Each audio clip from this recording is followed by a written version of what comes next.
আমরা একটা জিনিস আমাদের জানা দরকার, সেটা হলো যে আপনার মানে একটি সংসারের বিষয়ই বলি।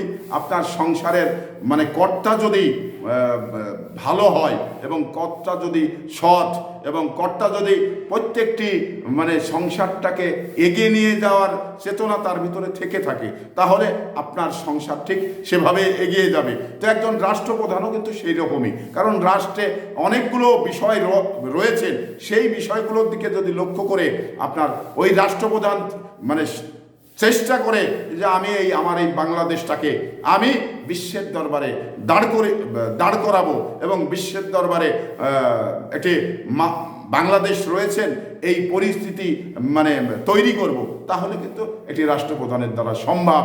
কিন্তু এখানে ওই রাষ্ট্রপতি যদি এটা না মনে করে যে এই বাংলাদেশটাকে ধ্বংস করব, সেটাও কিন্তু পারে।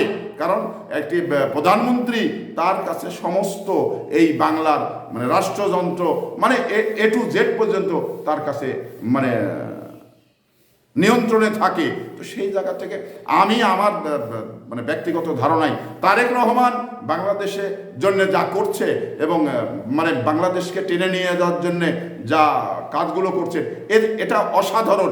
এটা বিগত সময় কোনো মানে রাজনৈতিক নেতাকে এই ধরনের কাজগুলো করতে আমি দেখিনি। তাহলে তার মানে মেধা এবং সৃজনশীলতা মানে বিশ্বের দরবারে বাংলাদেশকে মানে দাঁড় করানোর জন্য সে অক্লান্ত পরিশ্রম করে যাচ্ছেন, অক্লান্ত কাজ করে যাচ্ছেন। তো আসলে আমরা এই ধরনের একজন প্রধানমন্ত্রী চাই আগামীতে, কারণ আমরা তো মানে আমাদের এই বাংলাদেশটাকে মাথা উঁচু করে দাঁড় করা হোক, এই প্রত্যাশাই কিন্তু আমাদের রয়েছে।